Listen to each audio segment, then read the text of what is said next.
Gold trusted gold buyers. మీరు తాకట్టు పెట్టిన బంగారాన్ని విడిపించి ఈ రోజు ఉన్న మార్కెట్ ధరకు కొనబడను. Hi sir. Hello hi hi biggest congrats. Thank you మరోసారి సంక్రాంతికి బ్లాక్ బస్టర్. థ్యాంక్ యూ ప్రతి సంక్రాంతిని దత్తత తీసేసుకున్నారు అయితే మీరు.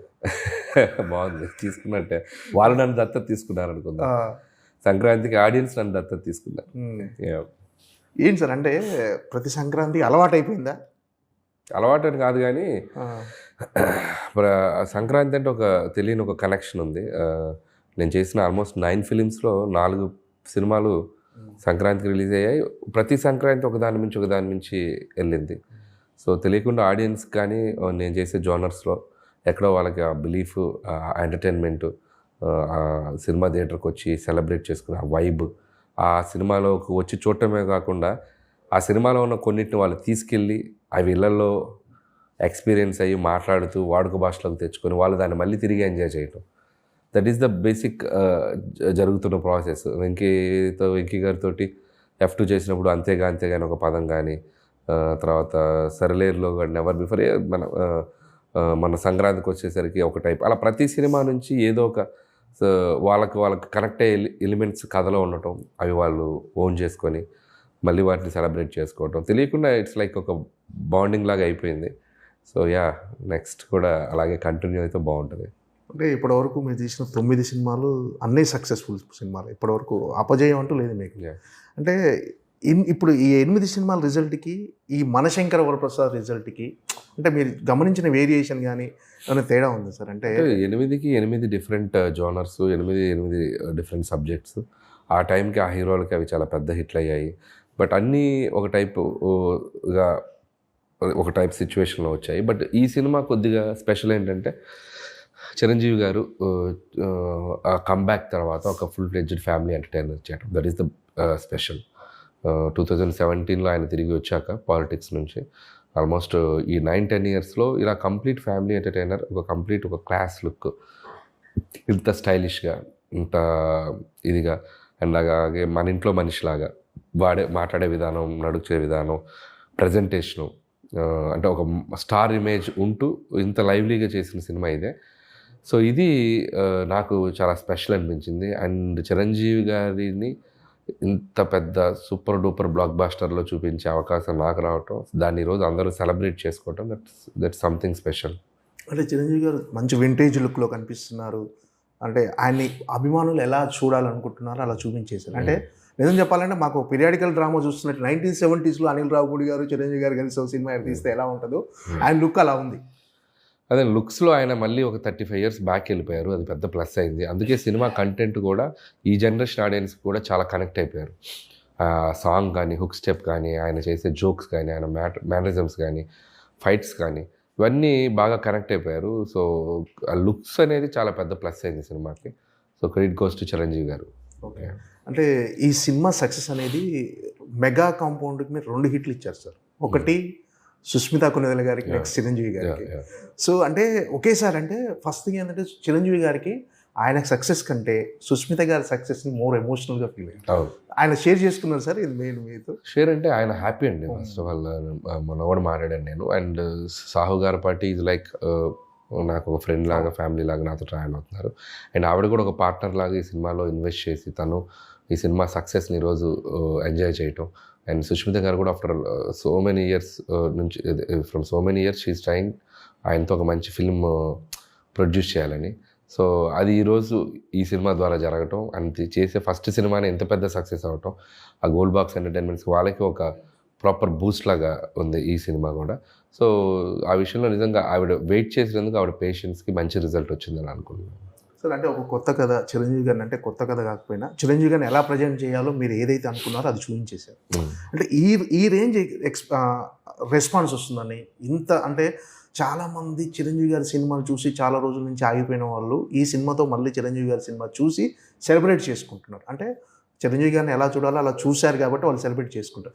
అంటే ఈ రేంజ్ సక్సెస్ ఎక్స్పెక్ట్ చేశారా సార్, ఇంత అప్లాజ్ వస్తుందని? అంటే ఫస్ట్ మేము సినిమా చూసినప్పుడు మాకు ఆ ఫీలింగ్ అయితే వచ్చిందండి. సినిమా రిజల్ట్ ఎంత పెద్ద హిట్ అవుతుంది పక్కన పెడితే, ఈ సినిమా చూశాక చిరంజీవి గారిని మాత్రం గట్టిగా సెలబ్రేట్ చేసుకుంటారు అనేది అనిపించింది. టు బీ హానెస్ట్ అనిపించింది, టీం అందరికీ అనిపించింది. సో అది అలాగే ఈరోజు ఆడియన్స్ అంత పెద్ద ఎత్తున రిసీవ్ చేసుకున్నారు. ఎంత రిసీవింగ్ ఉంటే అంత రెవెన్యూ ఉంటుంది కాబట్టి బోత్ ప్యారలల్గా జరిగిపోయాయి. అంటే ఈ సక్సెస్ అనేది అంటే సక్సెస్లో వచ్చిన అందరూ మిమ్మల్ని హిట్ మిషన్ ఇవన్నీ చాలా అంటే ఇవన్నీ ఇలా పిలవటం అనేది మీలో బాధ్యత పెంచింది అనుకుంటున్నారా, కొత్త బరువుగా ఫీల్ అంటే బాధ్యత కంటే కూడా ఇంకాస్త ఎనర్జీ బూస్ట్ అవుతుంది. ఇంకా ఏదైనా బెటర్గా చేయాలి, ఇంకా బాగా చేయాలి, దీని తర్వాత ఎలాంటి సినిమా చేయాలి అని చెప్పి ఇంకొద్దిగా కిక్ వస్తుంది. So success always gives that energy. So దాన్ని మనం ప్రాపర్గా యూటిలైజ్ చేసుకుంటే will be in that same track. So అదే ఆ ప్రాసెస్లోనే ఉన్నాను. సో ప్రతిదీ మైండ్లోకి తీసుకోవాలి, ఎంతవరకు తీసుకోవాలి అంతవరకు తీసుకోవాలి. అండ్ నువ్వే తోపు నేను అనుకోకూడదు. సో ఆల్వేస్ నన్ను నేను క్రిటిసైజ్ చేసుకుంటా, అనలైజ్ చేసుకుంటా, 1-4 సార్లు క్రాస్ చెక్ చేసుకుంటాను. సో కరెక్ట్గా ఆలోచిస్తున్నాను, కరెక్ట్గా వెళ్తున్నాను. సో ఇంత నా మీద నాకే ఒక పెద్ద అనాలిసిస్ జరుగుతూ ఉంటుంది. సో ఆ సెల్ఫ్ అనాలిసిస్ ఉన్నప్పుడు డెఫినెట్లీ ఈ సో కాల్డ్ అవి వచ్చినప్పుడు ఆ టైంకి హ్యాపీ ఫీల్ అయ్యి వదిలేసి ముందుకు వెళ్ళటమే. సో ఇమీడియట్గా సినిమాతో పాటు వాటికి డిటాచ్ అయిపోయి మళ్ళీ నెక్స్ట్ సబ్జెక్ట్ స్టార్ట్ చేయడం. అంటే సార్ అంటే మీరు ప్రతి సినిమాకు కూడా అంటే ఒక బ్లాక్ బస్టర్ వచ్చిన తర్వాత కూడా నెక్స్ట్ ఈ సినిమాకు అంతే కష్టపడుతున్నారు. అంటే అది నాకు తెలిసి వదిలేస్తున్నారు మీరు ప్రతి సినిమా తొలి సినిమా లాగానే అదే కష్టపడుతున్నారు. అంతే, ముందు సినిమా అదే డిటాచ్ చేస్తాను. నాకు ముందు సినిమా రిలీజ్ 2వ రోజుకి డిటాచ్ అయిపోతాను. ఇంకా ఆ తర్వాత ఆ సినిమాని ఎలా ముందుకు తీసుకెళ్లాలనేది పబ్లిసిటీ ప్రమోషన్స్లో ఉంటాను.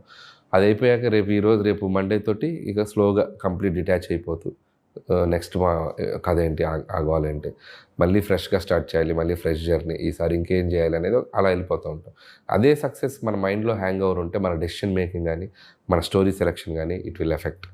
సో దట్స్ వై ఎంత డిటాచ్ అయితే ముందు సినిమాకి మనం అంత బాగా పనిచేయాలి. అంటే చిరంజీవి గారు అవకాశం ఇచ్చారు, చిరంజీవి గారితో సినిమా అనగానే అలా తీయాలి ఇలా తీయాలని చాలా ఇమాజినేషన్ ఉంటుంది సార్.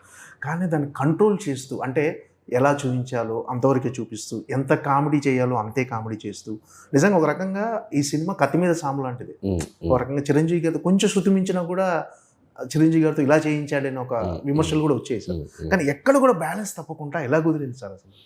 అంటే ప్రతిసారి మిమ్మల్ని మీరు అనలైజ్ చేసుకునే వాళ్ళ ఇది చిరంజీవి గారికి ఎలా అంటే రైటింగ్ అలా ఉన్నప్పుడు ఆ తప్పు జరిగే అవకాశం లేదు. ఎందుకంటే రైటింగే మనం ఆ పరిధిలో రాసాం. డైలాగ్స్ కానీ సిచ్యువేషన్స్ కానీ అన్నీ కరెక్ట్గా కొలతల మీద మీటర్ మీద ఉన్నాయి. సో ఆయన గ్రేట్ ఆర్టిస్ట్. సో ఎక్కడ ఏది ఉందో అది దాన్ని పట్టుకొని చేసేయగలంత సత్తా ఉన్న యాక్టర్ ఆయన. సో ఈ సినిమా మీటర్ ఇది, ఈ సినిమా లెవెల్ ఇది, ఈ సినిమా ఇంతే ఉండాలి, ఈ సినిమాకి ఇలాగే రాసుకున్నాడు ఇతను, ఇదే మనం డెలివరీ చేయాలి అని చెప్పి ఆయన ఆ కథను బట్టే అర్థం చేసుకున్నారండి. సో ఆ స్లోగా ఇద్దరి మధ్య ఆ ఫ్రీక్వెన్సీ మ్యాచ్ అయ్యేసరికి ఇంకా బెటర్ అవుట్పుట్ రాగలిగింది. So clearly the writing itself ఆ లిమిటెడ్గా ఎంత కావాలో అంత కరెక్ట్గా రాసుకున్నాం కాబట్టి ఆ స్క్రిప్ట్లో కూడా అలాగే కంటిన్యూ అయింది సినిమాలో. అంటే మీరు ఫస్ట్ చిరంజీవి గారి ఇంట్రొడక్షన్ సీన్ కూడా మేడ మీద ఆంటీలతో నా 2 క్లిప్పులు తీసుకెళ్ళాను అని గొడవ పడుతూ అంటే ఫస్ట్ ఆ సన్నివేశం చూడగానే నేను మైండ్లో ఫిక్స్ అయిపోయి సార్ సినిమా హిట్. అంటే చిరంజీవి గారిని ఎలా చూపించాలో అలా చూపించేశారు. ఒక ఫ్యామిలీ ఆడియన్స్కి ఎలా రీచ్ అవ్వాలో అలా ఉంది అనిపించింది. సో అలా ఇంట్రొడక్షన్ సీన్ అలా అంటే అదే ఒక మనిషిని నార్మల్గా చూపించి ఆ క్యారెక్టర్ ఆడియన్స్కి మనం ఎక్కించగలిగితే అది త్రూ అవుట్ ఆ క్యారెక్టరేషన్ ఆడియన్స్కి బలంగా ఉంటుంది. సో అక్కడి నుంచే మన బట్టలు ఆరేయటం, వంట చేయటం, అట్లా ఆ న్యాచురల్ ఫ్లోలోకి తీసుకెళ్ళిన తర్వాత అది అక్కడి నుంచి మళ్ళీ శంకర్ ప్రసాద్ అని ఆయన చీఫ్ సెక్యూరిటీ ఆఫీసర్. సో దాన్ని పట్టుకొని మళ్ళీ ఒక హీరోయిజం చేస్తాం. మళ్ళీ కామన్ ఆడిలాగా సీరియల్స్ చూస్తుంటారు ఆయన. సో ఆ సౌమ్య క్యారెక్టర్ ఉంటుంది కదా సీరియల్లో చూస్తూ, సౌమ్య క్యారెక్టర్లో వైఫ్ని, హస్బెండ్ క్యారెక్టర్లో తన్ని చూసుకుంటూ దాన్ని అనలైజ్ చేసుకుంటూ వెళ్తుంటారు. ఆ సీరియల్ది కూడా ఒక ట్రాక్ లాగా ఉంది చాలా వరకు అక్కడక్కడ. సో అలా కామన్ మిడిల్ క్లాస్ మెంటాలిటీస్కి దగ్గరగా ఉండే మూమెంట్స్ అన్ని దాంట్లో ఇన్వాల్వ్ చేసుకుంటూ వచ్చు. అంటే కాస్ట్యూమ్స్ విషయంలో కూడా చాలా కేర్ తీసుకున్నారు సార్. అంటే ఆయన్ని ఆ బ్లాక్ సూట్లో చూపించడం కానీ, నెక్స్ట్ నయనతార గారిని కలిసినప్పుడు వాళ్ళ మధ్య లవ్ వచ్చే సన్నివేశాల్లో కానీ ఏం సార్ కాస్ట్యూమ్స్ విషయంలో చాలా కేర్ తీసుకున్నట్టున్నారు. లుక్ విషయంలో ద బిగినింగ్ మేము ఫోటో షూట్ చేసినప్పుడే మాకు ఆయన లుక్ చూడగానే ఎక్స్ట్రాడినరీగా ఫీల్ అయ్యాం. సంథింగ్ స్పెషల్గా ఉండబోతున్నారు ఈ సినిమా అనేది అర్థమైంది. సో ఇక అది అలాగే కంటిన్యూ చేస్తాను. టీం ప్రాపర్గా ఉన్నారు, ఆయన చాలా కాన్ఫిడెంట్గా ఉన్నారు, ఆయన చాలా ఫోకస్డ్గా, చిరంజీవి గారు కూడా లుక్స్ మీద డిసైడ్ అయ్యారు. అండ్ టీమ్ అశ్విన్ మంచి డిజైన్స్ తీసుకొచ్చారు, అండ్ సుష్మిత గారు సూపర్వైజ్ చేశారు, అండ్ చిరంజీవి గారు దాన్ని ఆయన కమాండ్ చేస్తూ ఎట్లా ఏం కావాలి, ఏ సీన్కి ఏ మూడు ఉంటే బాగుంటుంది అవన్నీ నన్ను ఏదన్నా అనిపిస్తే నన్ను ఇట్లా ఏమన్నా చేయొచ్చు అని నన్ను ఎక్స్పెరిమెంట్ అడిగి, సో అలా ఆయన బాగా ఇన్వాల్వ్ అయి చేసుకున్నారండి చిరంజీవి గారు కూడా. అంటే కొన్ని విషయాలు చిరంజీవి గారు సజెషన్స్ ఏమైనా తీసుకున్నారు సార్? ఆయన ఇలా సజెషన్స్ అంటే ఆయనకి అనిపించినవి ఎప్పుడు హీ కెన్ త్రో అండి, ఇస్తుంటారు. సో ఇట్లయితే బాగుంటుందేమో చూడమ్మా అంటే, బాగుంది సార్ అంటే నచ్చితే దాన్ని యాజ్ ఇట్ ఈస్గా ఇంప్లిమెంట్ చేస్తాను, లేదంటే సార్ ఇది బాగుంటుందేమో అని చెప్పి నేను కన్విన్స్ చేస్తాను. సో ఆ మ్యూచువల్గా ఇద్దరికి అండర్స్టాండింగ్ ఉందండి. సో అది హ్యాపీ, ప్రాబ్లం ఏం లేదు. అంటే క్లైమాక్స్లో ఒక సన్నివేశం ఉంటుంది సార్, జరీనా బేగం గారిది.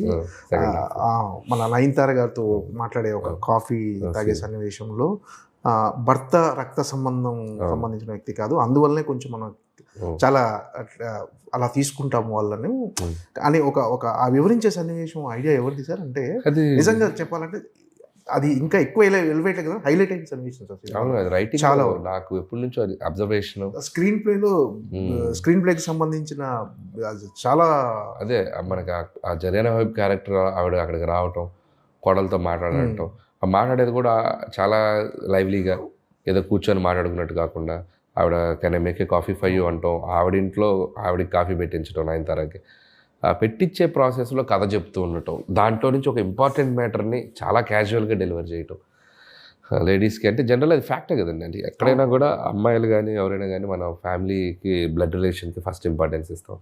హస్బెండ్ అన్నప్పుడు తెలియకుండా ఒక ఇది ఉంటుంది, మ్యూచువల్, అది అబ్బాయి అవ్వచ్చు అమ్మాయి అవ్వచ్చు, బట్ ఆ జనరల్గా జరిగే ఒక ప్రాసెస్ అది. సో దాన్ని మనం ట్యాగ్ చేసి చెప్పడం వల్ల చాలామంది కనెక్ట్ అయ్యారు. చెప్పే విధానం నచ్చింది. అండ్ ఏదైనా థర్డ్ పర్సన్ ఉండకూడదు. So anything you both should sort it out అది చెప్పాం.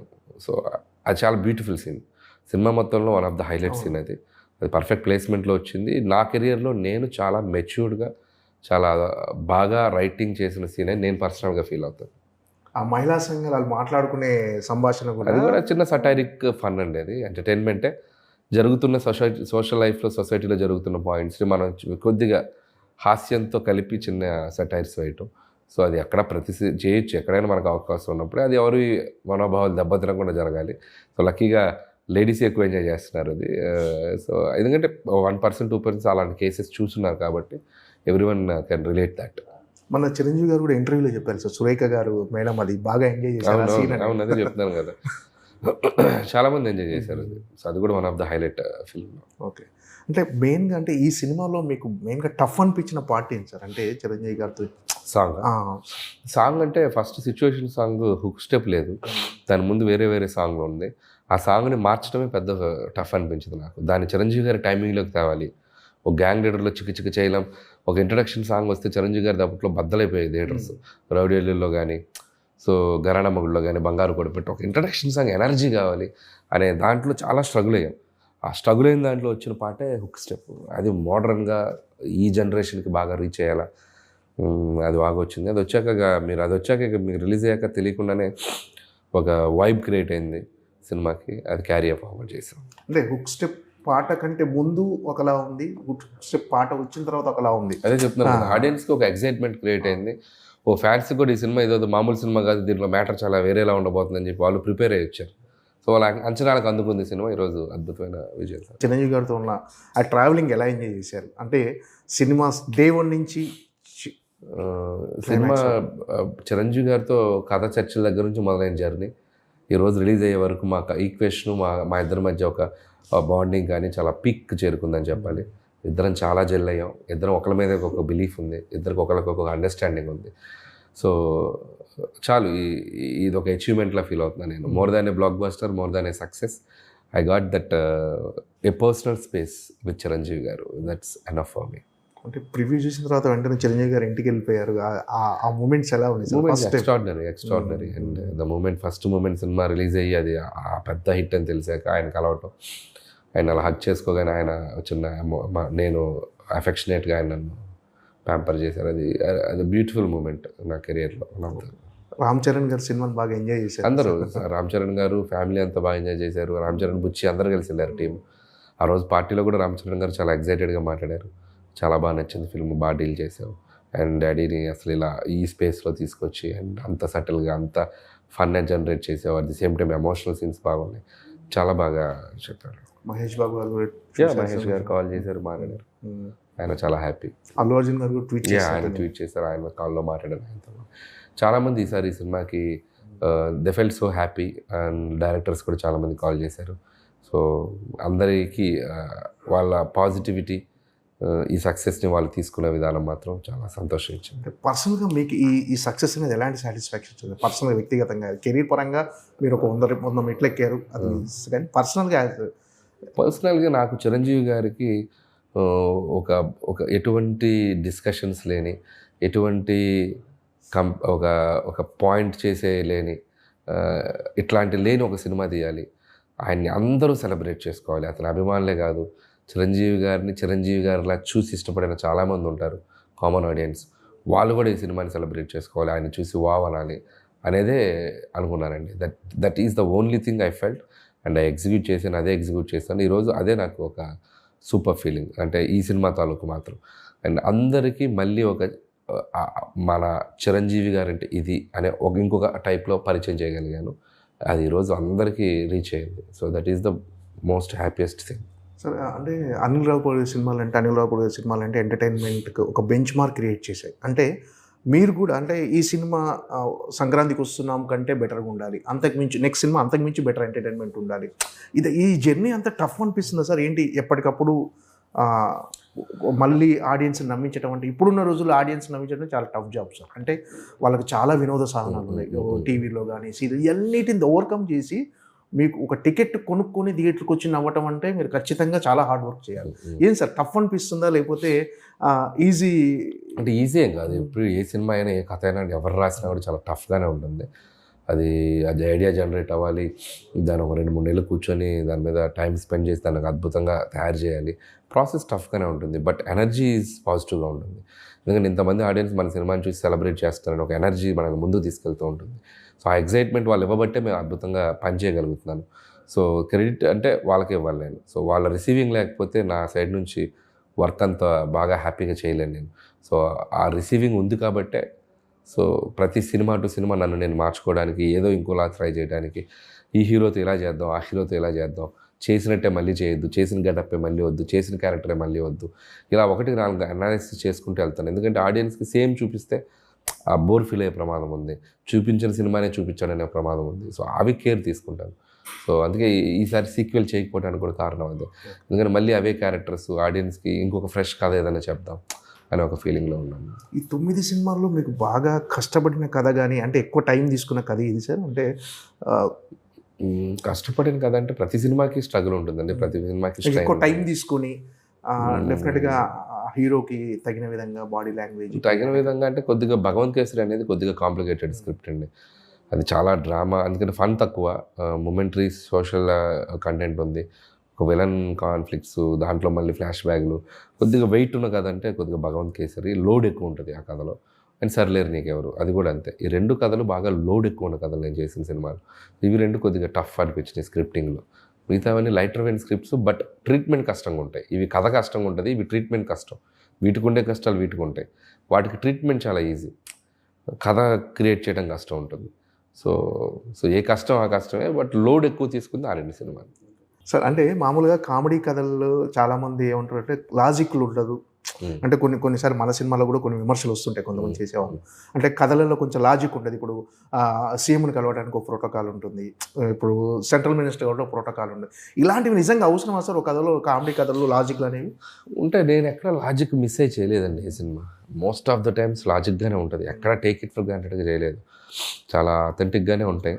1-2 చిన్న ఏదైనా ఉంటే ఫన్ కోసం అడ్వాంటేజ్ తీసుకుంటాను తప్ప మేజర్గా కూడా ఎక్కడ ఇది చేయలేదు. సంక్రాంతిలో కూడా అంత కామెడీ సినిమాలో కూడా ప్రాపర్ సీఎంలు అలా పెట్టినా కూడా ప్రాపర్గానే ప్రోటోకాల్గానే తీసుకెళ్ళాం, ఎక్కడ అంత ఈజీగా చేయలేదు. ఇందులో కూడా ఎక్కడ లాజిక్ అయితే బ్రేక్ చేయలేదు.